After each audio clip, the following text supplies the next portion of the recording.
Olá, sou Victor França, capitão da categoria regular da equipe Carancho Aerodesign. Essa apresentação consiste no desenvolvimento do nosso projeto para o ano de 2020. Desde já, grato pela atenção e grato também a todos os apoiadores do projeto SAI Brasil Aerodesign.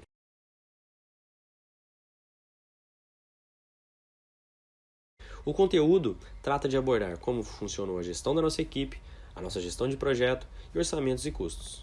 O desenvolvimento das nossas atividades teve início no ano de 2019, ao fim da competição. Através da obtenção de feedbacks dos jurados e de instrutores e mentores da nossa instituição, foram obtidos os resultados, e a partir disso foi elaborada uma metodologia que favorecesse a comunicação entre os setores de acordo com suas condições e necessidades, além de diminuir as margens de divergência de informação entre eles. Assim, houve uma reestruturação da dinâmica de projeto referente à distribuição dos setores e atividades, onde cada membro e cada setor teria definidas quais as suas responsabilidades e atividades. Realizou-se também um processo seletivo, aberto a vários cursos da instituição, devido à alta rotatividade anual de membros da equipe. As apresentações e entrevistas foram realizadas remotamente pelas plataformas digitais Skype e Discord, bem como minicursos preparatórios e atividades. Por fim, foram discutidos quais candidatos estavam aptos e se enquadravam ao perfil da equipe. Entrando no tópico de metodologia de projeto, partindo do método de desenvolvimento de produto proposto por Romano, fundido também as premissas estudadas por Barros, Roscan, Heimer e Torenbeek, foi adaptada a metodologia conforme as necessidades e condições da equipe Carancho Aerodesign. Para o ano de 2020, toda a instituição teve uma redução abrupta de valor monetário, e assim houve uma média de cerca de 25% de redução no orçamento destinado à equipe Carancho. Isso implicou certas dificuldades, onde a equipe teve que buscar mais fontes de renda externa para poder realizar o projeto desse ano. Dessa forma, reforçou ainda mais seu orçamento realizando um programa financeiro coletivo com arrecadações. O cronograma foi originalmente elaborado antes da crise e, após a sua deflagração, pela incerteza das datas da competição, os prazos foram mantidos. O gerenciamento do cronograma de suas atividades foi realizado pelo software Microsoft Project, sendo a atribuição do controle das atividades realizada pelo software Trello. O cronograma teve seus prazos cumpridos e sem atrasos.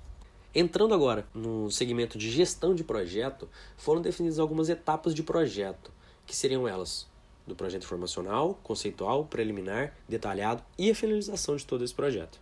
Entrando no projeto informacional, foi realizado inicialmente um Lessons Learned, que seria um estudo de quais os pontos de relevância, tanto bons quanto ruins, foram obtidos no ano de 2019. Esses estudos foram feitos de maneira separada, membro a membro, e discutidos em reuniões posteriores. Em seguida, foram definidos requisitos básicos e requisitos técnicos, que tratariam de tangenciar o nosso projeto e ajudar a travar novas metas e objetivos. Para o projeto conceitual, a primeira análise realizada foi a comparação entre os conceitos que mais se destacaram no ano de 2019, sendo eles biplano, monoplano, convencional e asa voadora. As configurações apresentadas foram consideradas para estudo e realizada uma varredura preliminar das geometrias de asa, área alar, que proporcionavam um melhor desempenho.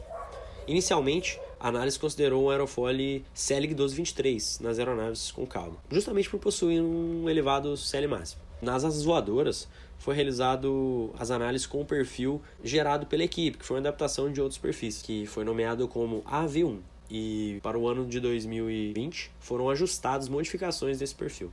A análise aerodinâmica 3D provém do VLM do XFLR5, complementando por métodos semi-empíricos para modelar efeitos viscosos. A simulação de corrida de decolagem foi feita em uma planilha utilizando VBA, fundamentada por Gudmundsson, e permitiu a estimativa de MTOL das aeronaves, apresentando as melhores aeronaves obtidas. Mesmo proporcionando um maior MTOL, o projeto do biplano seria incompatível com a experiência da equipe, havendo uma renovação da maioria dos membros nesse projeto. E justamente por isso foi decidido optar pela configuração de asa voadora, já que já existiam métodos bem estabelecidos para a construção e o maior MTOL comparado com o monoplano convencional. Assim, chegamos a um conceito definido, onde nessa etapa o aerofólio utilizado era uma modificação do perfil AV1, que foi definido como AV2. Entrando agora na etapa de projeto preliminar, para as configurações de elevon foram definidos quais seriam, definidos também uma empenagem vertical e se iríamos ou não utilizar a implementação de endplates. Visando atender os requisitos de controle e minimizar essas reduções de MTOL, foi escolhido um projeto do elevon full span. Através dos dados obtidos no análise VLM por XFLR5, as simulações de corrida de decolagem e cálculos aerodinâmicos foram realizadas com êxito. Os resultados se mostraram satisfatórios, logo coerentes, e por isso seguiu-se para a próxima etapa de projeto. Entrando agora no projeto detalhado, foi realizado um histórico de altitude e densidade da competição. Posterior a isso, os cálculos e análises foram aprofundados dentro de cada setor conforme as diretrizes de projeto. Voltado às análises aerodinâmicas, buscou-se ampliar a confiabilidade das informações. Assim, utilizou-se o método dos painéis através do software VS Aero, que permitiu a análise das geometrias definidas pela equipe em regimes subsônicos, contendo cálculos não lineares de escoamento e método integral para o ajuste da camada limite. Para essa estimativa de alfa de stall, foi usado o método da seção crítica, foi realizada também uma série de varreduras de efeito solo, a fim de captar não linearidades, e o centro aerodinâmico foi obtido pela minimização da área entre as curvas de CM e CL e a reta CM0, por um algoritmo genético, reajustado a uma curva com variações do CG. Para análise de cargas, para as análises de cargas e aeroelasticidade, foi realizado o diagrama VN da aeronave, para a obtenção das situações críticas, onde os valores são calculados analiticamente, pelo fato de não ser possível a realização de ensaios e validação desses dados. Após a obtenção dos carregamentos, foi possível estimar os esforços internos e os esforços na asa, bem como o esforço cortante, momento fletor e momento torsor. As condições críticas foram calculadas com e sem deflexão dos elevons. Se tratando do trem de pouso, as condições críticas foram pouso nivelado, pouso em uma roda, pouso lateral, frenagem subitamente aplicada, frenagem assimétrica e curvas em solo, onde os valores e resultados são demonstrados abaixo na tabela. As análises de desempenho foram realizadas através do método de integração proposto por Gudmundsson, onde foi estimada essa corrida de decolagem com limite de 50 metros, onde avaliava a maior carga paga. Foram avaliadas também diferentes aeronaves candidatas de configuração monoplano convencional, biplano e asa voadora, sob as restrições geométricas preditas pelo regulamento. Como critério de seleção, foi estipulado o grupo motopropulsor que proporcionasse maior carga paga, onde foram ajustadas as combinações do mesmo com os datacharts da PC, conforme Heimer, para a eficiência da hélice. Assim, foi estimada as curvas de tração dinâmica. Da integração das equações de movimento, temos o panorama de decolagem. A fim de estabelecer estratégias para a competição, foi inserido o vento de proa de cauda para qualquer altitude e densidade, e assim seria possível adicionar cerca de 1 kg de carga paga, levando 10 nós de vento de proa. Aliado ao modelo aerodinâmico e o modelo propulsivo instalado em voo reto e nivelado para diferentes alfa, foram obtidos assim as curvas de tração e de potência em relação à variação de altitude e densidade. Entrando nas análises de estruturas e ensaios estruturais, alguns requisitos iniciais foram estabelecidos para dar seguimento às condições de projeto. No dimensionamento da longarina, um fator considerável foi também a manufatura, uma vez que no ano anterior houve várias complicações e imprevistos devido à geometria complexa que foi dimensionada.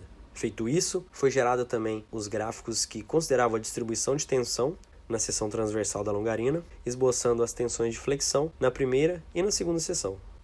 Nas junções de asa, diferente do ano anterior, foi realizada uma seção central, ou seja, a asa é bipartida. E assim, a fixação entre elas foi realizada por parafusos dimensionados, e vale ressaltar que tanto o trem de pouso quanto o compartimento de carga também servem para manter as duas seções unidas.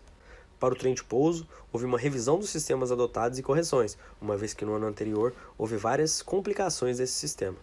Com a impossibilidade de realização de ensaios e testes, a análise de elementos finitos, nesse caso a distribuição de tensão na corda no segundo afilamento, foi realizada no software Abacus, sendo modelada de forma simplificada a longarina de semi-envergadura da asa. As cargas já citadas anteriormente são aplicadas de forma pontual no modelo. A análise convergiu com o menor número possível de elementos de malha, sendo obtido um erro de 1,44% em comparação ao valor adquirido analiticamente. O mesmo cálculo foi feito para a distribuição de tensão de von Mises no trem de pouso principal, para o deslocamento do trem principal e também para o fator de segurança. Abordando agora as análises de estabilidade, dentro de estabilidade estática, fundamentado nas premissas de Gudmundsson e Sadri, assumiu-se os seguintes requisitos de critérios para a estabilidade estática e dinâmica, respectivas na tabela. O cálculo analítico foi realizado conforme as diretrizes propostas por Roscan, junto à modelagem da aeronave no XFLR5. Assim, é apresentada uma análise laterodirecional relacionada aos modos dinâmicos, Dutch roll, rolamento e espiral. para esse dimensionamento das superfícies estabilizadoras horizontais, o intuito era ampliar as características aerodinâmicas, aumentando a massa transportada, e assim foram propostas inicialmente 3 configurações de posicionamento para os elevons, conceituados em elevons nas pontas, desacoplados e full span. O estabilizador vertical foi dimensionado homoteticamente com base em dados históricos, visto que a aeronave conserva características aerodinâmicas de 2019 e por isso adotou-se o mesmo volume de cauda. Com isso, fizemos estudos analíticos, considerando que é a aeronave de 2019, e verificamos que a influência do enflechamento do afilamento no regime subsônico não traz influência significativa.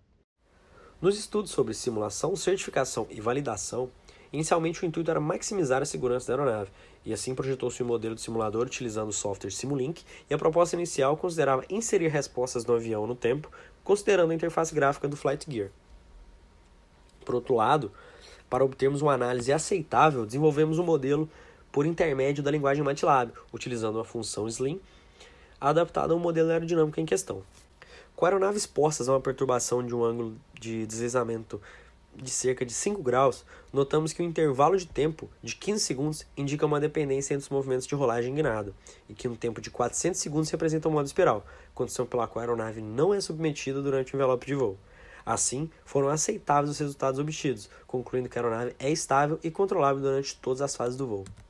Para o projeto elétrico, foi definido o seguinte diagrama com os tópicos a serem estudados, levantado também os provenientes ensaios já realizados no ano de 2019, e assim foi feito o devido dimensionamento dos servos, onde optou-se por engrenagens metálicas devido à durabilidade e prevenção de acidentes. Além disso, foi proposta a utilização de um sistema de freio que diminuísse o esforço do servo durante os procedimentos de decolagem e pouso. O condutor escolhido foi o 26 AWG, de 3 vias, pois é um condutor onde o fator decisivo foi suportar a corrente máxima exigida. Para o dimensionamento da bateria, foi utilizado como parâmetro de corrente nominal de funcionamento dos servos com cerca de 70% de corrente máxima. As características finais da nossa aeronave são taxadas pela polar de arrasto trimada, um gráfico com a trimagem para a sustentação máxima, um envelope de voo operacional, um gráfico com a relação de carga paga por altitude e densidade, e assim temos uma vista superior cotada, uma vista frontal e uma vista lateral também cotada. E por fim, o nosso conceito final da aeronave numa vista isométrica com todos os dados e informações relativos a ela. Por fim, foi realizado um orçamento de custo e produção, onde era visada a aquisição de materiais e produtos que a equipe não detinha valor, ou seja, a compra de materiais que a equipe realmente tinha a necessidade. E assim chegamos a um valor total de R$ 2.617,68 para a construção de uma aeronave. Bom, novamente, grato pela atenção e muito obrigado.